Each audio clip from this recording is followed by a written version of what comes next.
खुदा की मोहब्बत, क्योंकि खुदा ने दुनिया से ऐसी मोहब्बत रखी कि उसने अपना इकलौता बेटा बख्श दिया, ताकि जो कोई उस पर ईमान लाए हलाक ना हो बल्कि हमेशा की ज़िंदगी पाए।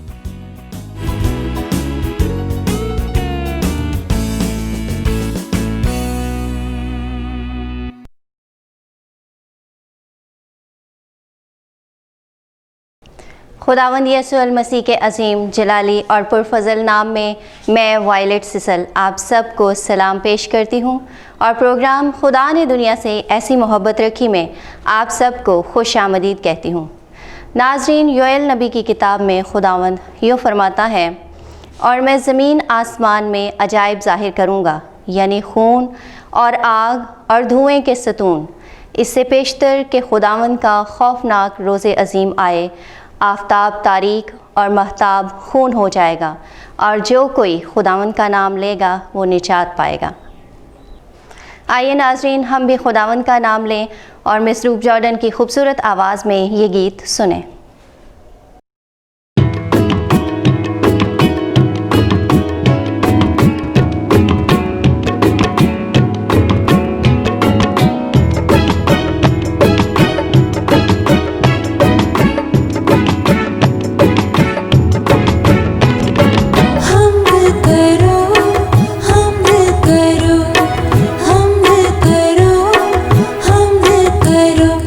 खुदावन के बंदों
जी नाजरीन, आपने ये गीत सुना। मैं उम्मीद करती हूँ कि खुदावंद की इस सताइश के वसीला से आपने बरकत पाई है।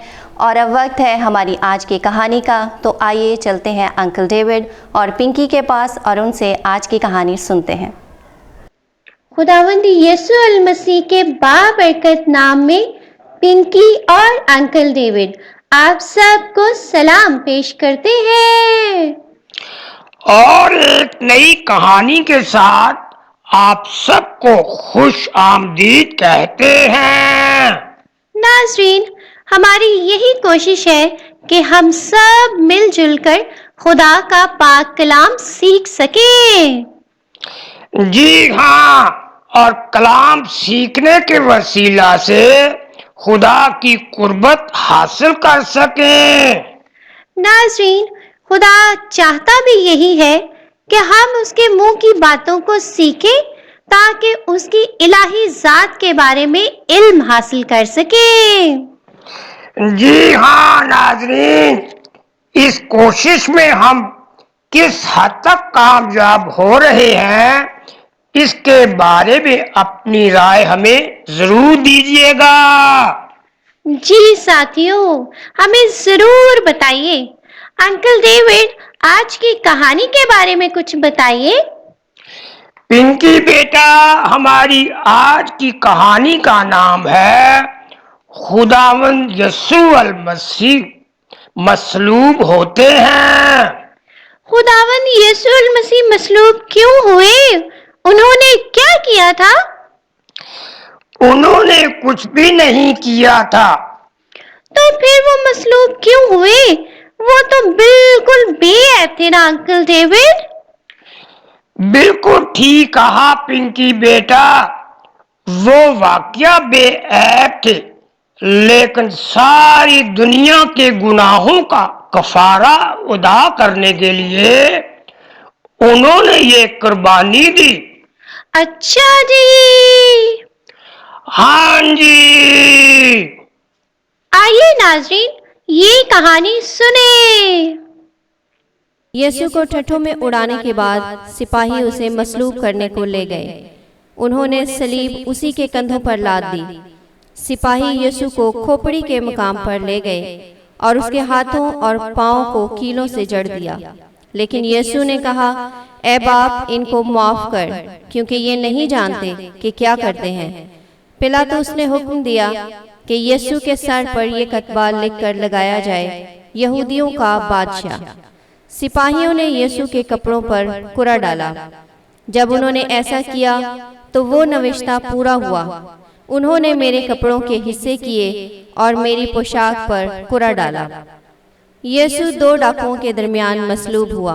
उनमें से एक ने यीशु को ताना दिया, लेकिन दूसरे ने कहा, क्या तू खुदा से नहीं डरता? हमारी सजा तो वाजिबी है, लेकिन ये शख्स बेगुनाह है। ऐ यीशु, अपनी बादशाही में तू मुझे याद करना। यीशु ने उससे कहा, आज ही तू मेरे साथ फिरदौस में होगा। दोपहर का वक्त था, लेकिन सारे मुल्क में अंधेरा छा गया। ये अंधेरा दोपहर से लेकर तीसरे पहर 3 बजे तक रहा। तब यीशु बुलंद आवाज से चिल्लाया, तमाम हुआ। ऐ बाप, मैं अपनी रूह तेरे हाथों में सौंपता हूँ। तब उसने सर झुकाकर अपनी जान दे दी। जब वो मुआ तो एक जोर का जलजला आया और हैकल का वो पर्दा जो खुदा की हजूरी से इंसान को जुदा किए हुए था, ऊपर से लेकर नीचे तक फटकर 2 टुकड़े हो गया। यीशु की मौत से खुदा ने लोगों के लिए उसके पास आने का रास्ता खोल दिया। जब एक निगरान सिपाही ने ये सब कुछ देखा कि क्या हुआ, तो कहा, यकीनन ये आदमी बेगुनाह था, ये वाकई खुदा का बेटा था। तब 2 यहूदी रहनुमा, यूसुफ और निकोदेमस, जो यीशु के मसीह होने पर यकीन रखते थे, ने पिलातुस से यीशु का बदन ले जाने को पूछा। उन्होंने उसके बदन को कपड़ों में लपेटा और एक चट्टान में खुदी हुई गार में रख दिया। फिर एक बड़ा सा पत्थर उसके मुंह पर लुढ़का दिया। जी नाजरीन, आपने कहानी देखी और सुनी। कैसी लगी आपको ये कहानी? नाजरीन, खुदा हम सबको इस कुर्बानी के बेशकीमत मकसद को समझने का फजल बख्शे। आमीन अंकल डेविड। और अब अगले हफ्ते तक के लिए हमें इजाजत दीजिए। खुदा हाफिज। जी नाजरीन, आपने कहानी देखी और सुनी। मैं उम्मीद करती हूँ कि आपने इसके वसीला से खुदावंद का कलाम सीखा है, और अब वक्त है कि हम डॉक्टर मार्टिन लूथर की मुख्तसर कैटेकिज़्म के वसीला से भी खुदावंद का कलाम सीखें। हमारा आज का मज़मून है पहला आर्टिकल। इसमें मज़ीद जो हम आज सीखेंगे वो है हमारी हिफाजत। हमारा आसमानी बाप किन तरीक़ों से हमारी हिफाजत करता है, और हम देखेंगे खुदावंद की दूर अंदेशी के बारे में कि खुदा हमें किस तरह महफूज रखता और हमारी हिफाजत करता है, और वो कौन सी मखलूक है जिसे मेरा आसमानी बाप मेरी हिफाजत के लिए भेजता है। आइए सीखते हैं। खुदावंद यीशु मसीह के मुबारक और जलाली नाम में आप सब की सलामती हो। आज हम पहले आर्टिकल के बारे में मज़ीद सीखेंगे, और हमारा सवाल है, मेरा आसमानी बाप किन तरीक़ों से मेरी हिफाजत करता है। और इसके बारे में जानने के लिए हम बाइबल मुक़द्दस में से हवालाजात का मुतालिया करेंगे। पैदाइश 50 बाब 20वीं आयत। तुमने तो मुझसे बदी करने का इरादा किया था, लेकिन खुदा ने उससे नेकी का कसद किया ताकि बहुत से लोगों की जान बचाए। रोमियो 8 बाब 28वीं आयत। और हमको मालूम है कि सब चीजें मिलकर खुदा से मोहब्बत रखने वालों के लिए भलाई पैदा करती हैं। अब्रानियों 12 बाब 10वीं आयत। खुदा हमारे फायदे के लिए तंबीह करता है ताकि हम उसकी पाकीज़गी में शामिल हो जाएं। हमने सीखा, मेरा आसमानी बाप हर एक चीज़ को मेरी ज़िंदगी में अच्छाई के लिए इस्तेमाल करके मेरी हिफाजत करता है। और मज़ीद जानेंगे वो कौन सी ख़ास मखलूक है जिसे आसमानी बाप मेरी भलाई के लिए भेजता है। और इसके बारे में जानने के लिए हम बाइबल मुक़द्दस में से हवालाजात का मुतालिया करें। ज़बूर 91 10वीं और 11वीं आयत। तुझ पर कोई आफत नहीं आएगी और कोई वबा तेरे खैमा के नज़दीक न पहुँचेगी, क्योंकि वो तेरी बाबत फरिश्तों को हुक्म देगा कि तेरी सब राहों पर तेरी हिफाजत करें। इब्रानियों 1 बाब 14वीं आयत। क्या वो सब खिदमतगार रूहें नहीं जो नजात की मेराज पाने वालों की खातर खिदमत को भेजी जाती हैं। दानियल 6 बाब 16वीं से 23वीं आयत 22 पर गौर करें। खुदा ने अपना फरिश्ता भेजकर दानियल की शेरों की ईमान में हिफाजत की। मत्ती 2 बाब 13वीं और 21वीं आयत। खुदा ने यूसुफ को आगाह करने के लिए अपना फरिश्ता भेजा ताकि वो बच्चे को हेरोदीस के हलाक करने के मंसूबा से बचाए। अमाल 12 बाब 5वीं से 11वीं आयत। एक फरिश्ता ने पतरस को कैद से रिहाई दिलाई। हमने सीखा, वो ख़ास मखलूक जिसे मेरा आसमानी बाप मेरी हिफाजत के लिए भेजता है वो उसके फ़रिश्ते हैं।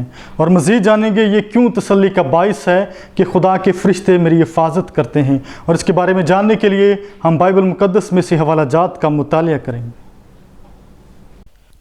मकाशवा 5 बाब 11वीं आयत।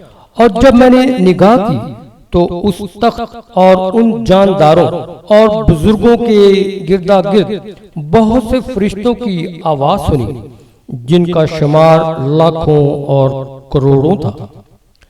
ज़बूर 103 20वीं आयत। ऐ खुदावंद के फरिश्तों, उसको मुबारक कहो, तुम जो जोर में बढ़कर हो उसके कलाम की आवाज सुनकर उस पर अमल करते हो। दूसरा पत्रस 2 बाब 10वीं और 11वीं आयत। वो गुस्ताख और खुददारी हैं और इज्जतदारों पर लान तान करने से नहीं डरते, बावजूद ये कि फरिश्ते जो ताकत और कुदरत में उनसे बड़े हैं खुदावंद के सामने उन पर लान तान के साथ नालिश नहीं करते। ज़बूर 91 11वीं आयत। क्योंकि वो तेरी बाबत अपने फरिश्तों को हुक्म देगा कि तेरी सब राहों में तेरी हिफाजत करे। अब्रानियों 1 बाब 14वीं आयत। क्या वो सब खिदमत गुजार रूहें नहीं जो नजात की मेरास पाने वालों की खातर खिदमत को भेजी जाती हैं? हमने आज के कलाम में से सीखा, ये जानना तसल्ली का बाइस है कि खुदा के फरिश्ते मेरी हिफाजत करते हैं, क्योंकि वो बड़ी तादाद में और ताकतवर हैं जो लगातार मेरी निगरानी करते हैं। हमने आज के कलाम में से पढ़ा, सुना और सीखा। मेरी दुआ है इस कलाम के वसीला से खुदावंद आप सबको बरकत दे। आमीन। नाजरीन, मैं खुदावंद की शुक्रगुजारी करती हूँ कि उसने अपने नाम की समझ हमें बख्शी है और हमें इस लायक किया है कि हम उसकी अजीम ज़ात के बारे में दूसरों को भी बता सकें। और मैं खुदावंद की शुक्रगुजार हूँ आप सब के एतमाद के लिए जो आप हम पर रखते हैं, क्योंकि आप अपनी ज़ाती और ख़ानदानी ज़िंदगी के हर तरह के मसाइल कॉल्स और मैसेजेस के वसीला से हम तक पहुँचाते रहते हैं। और खुदावंद की शुक्रगुजारी हो कि वो ईमान के वसीला से पेश की गई तमाम दरख्वास्तों को सुनता और कबूल कर लेता है, क्योंकि उसी ने हमें ईमान बख्शा है कि हम उस खुदा से बरकतें हासिल कर सकें। और मेरे वो भाई और बहन जो अभी तक अपनी दुआओं के जवाब पाने के मुंतज़िर हैं, वो हरगिज़ ये ख्याल ना करें कि उनका ईमान कमज़ोर है, क्योंकि खुदावंद ख़ुद अपने कलाम में फ़रमाता है, हर चीज़ का एक मौका और हर काम का जो आसमान के नीचे होता है एक वक्त है। इसलिए आप बिल्कुल परेशान और मायूस ना हो, वो खुदा आपको वक्त पर मुहैया करेगा। जी नाज़रीन, आपने हमारा आज का ये प्रोग्राम देखा और सुना। मैं उम्मीद करती हूँ कि इसके वसीला से आपने बरकत पाई है। और अब प्रोग्राम के इख्तिताम पर मेरी आपसे ये दरख्वास्त है कि प्रोग्राम को मज़ीद बेहतर करने के लिए आप अपनी राय हमें ज़रूर दीजिए। इसलिए हमें लिखिए। हमारा पता है कन्फेशनल इवेंजेलिकल लूथरन चर्च, 26 लावी block, Shadman town, Sahiwal. Calls और मैसेजेस के लिए हमारा फ़ोन नंबर है 0302789173। आप अपना ख्याल रखिएगा। खुदावंद आपको ढेरों बरकतों से माला माल करे। आमीन।